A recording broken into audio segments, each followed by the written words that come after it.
Oh yeah. I work the night shift till late in the PM. I'm California dreaming. You. California dreaming about you.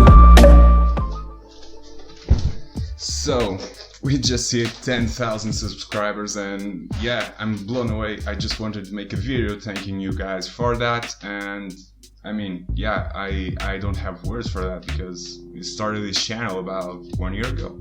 Yeah, it is just right about 1 year ago with 0 subscribers, and now we are 10,000. So from the bottom of my heart, thank you.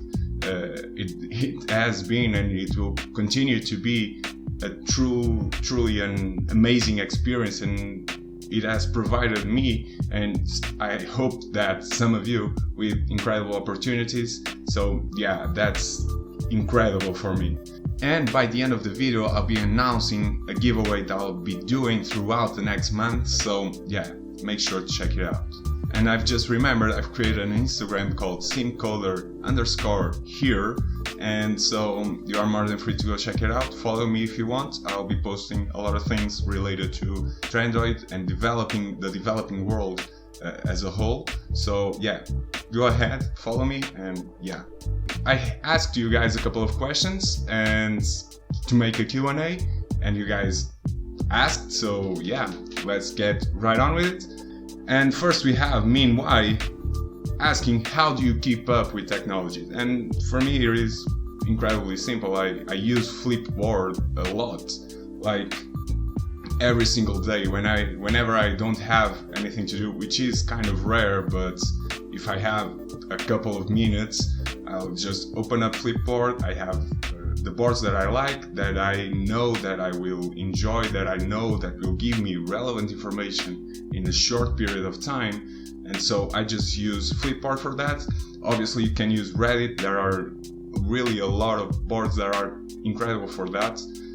When it comes to Android, which is, well, the focus of this channel at this moment, I use Android Dev and some forums like that, because they just, well, the latest news will always appear there, and so I recommend you use that, and you will see that your knowledge of things and how you keep up with things will increase drastically.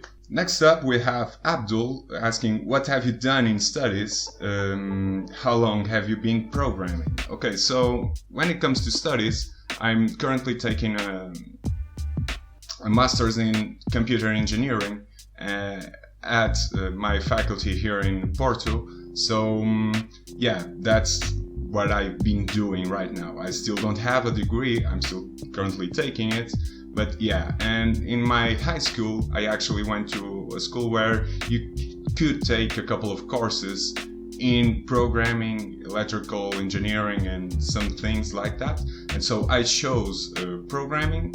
So I've been writing code for, I don't know, maybe about 6-7 years right now. So yeah, it's been a long time. Next up we have MM asking, why did you get into programming? So I got into programming by chance. As I've said before, I went to a high school where you could take courses, and my goal originally was to take electrical engineering. But I got to my 10th grade and you had to choose which field you wanted to go to. And so at the end I had a talk with one of my teachers, and I just said, well, the hell with it, I'm going to take programming, because it was something that I really enjoyed, and I still do, obviously. So yeah, it was just by chance. I remember the first class that I had of programming, I hated it. And I'm not joking, I truly hated it because I couldn't understand how a computer could do all of that. But after understanding, it becomes so much nicer to look at code, and now I can spend the whole day looking at code, and to me, it doesn't even feel like a job. I truly enjoy it, so yeah.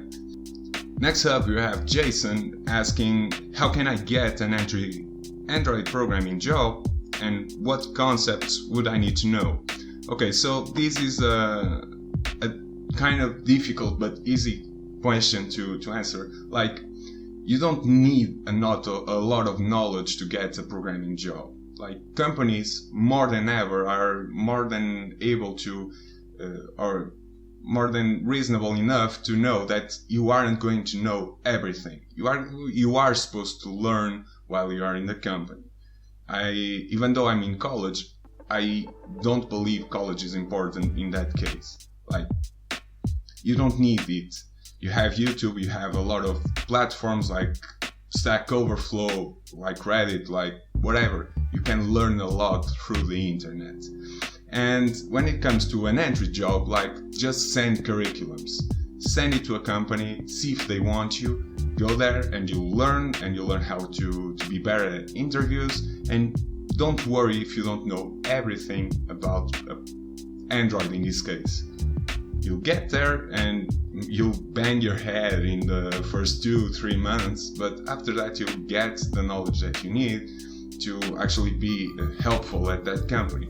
And if by any chance they let you go, then don't worry, you have a lot of companies that want you.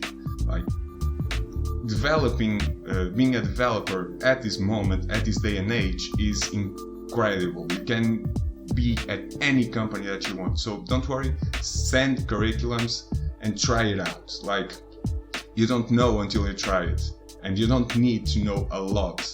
That's all that I'm going to say. If you only know how to write an if, then go ahead, send it. It doesn't matter. You can learn while you are at it. Next up we have Goodwin asking, how do you make different applications when it comes to research? Like, I just try to search around and try to Google it, literally. Like, what's the best way to do this? Is there a library that can do this for me? And you don't need to do a lot of research, but it is always good to do something. Like, if you spend a whole week developing something only to get to the end of that week and finding out that a library does exactly what you need, and probably even better, because the developers have been working on that for a year or so.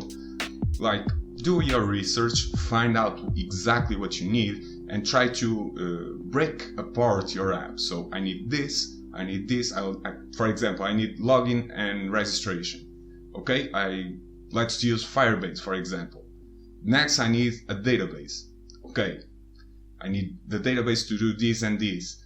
If Firebase isn't powerful enough, then I have to go with SQLi, for example, SQL, and I have to use a data structure that fits my needs. So it is all about breaking up the project that you need and asking Google. Google is your best friend when it comes to developing. Google is your go-to option whenever you need to ask something, because you aren't going to have a teacher right beside you whenever you're developing. You have to use Google. So use it and you'll see it becomes a lot easier as time goes by. And finally, we have Raj asking, what are your next YouTube projects? And I truly don't know. Right now we are developing WhatsApp and Nova Launcher app, but the next one I truly don't know. I wanted to do something different, like some kind of news show where I go over the news in the developing world, so Android, iOS, whatever, and just go over that. But right now I don't have the setup for that. I needed to get some equipment. The computer is fine, it can handle it, but it is the recording stuff that is lacking. But yeah, I don't know. We'll probably go on with the Android tutorials, and if you guys have any questions, then do leave them in the comment section down below. But yeah, maybe the news, I truly wanted to do that because I believe it lacks in the YouTube space. There aren't a lot of people doing it, and there aren't a lot of people doing it well. So yeah, that's it. Okay, so we've reached the end of the video, and now we get to the giveaway. So I'm giving away 5 redesigns to anyone that enters the link down below, and you can enter as many times as you want. Just click the link and you'll be taken care of. You don't need to worry about anything. So as I've said, I will be giving away 5 redesigns. So if you want the Tinder redesign, the Uber redesign, or any redesign. If I launch some redesign tomorrow, then it is yours. It is up to your choosing. You can do whatever you want with it. So yeah, that's all for today. Again, thank you all very much for the 10,000 subscribers. It truly means a lot to me. And yeah, I hope to see you again tomorrow, and ciao. California dream.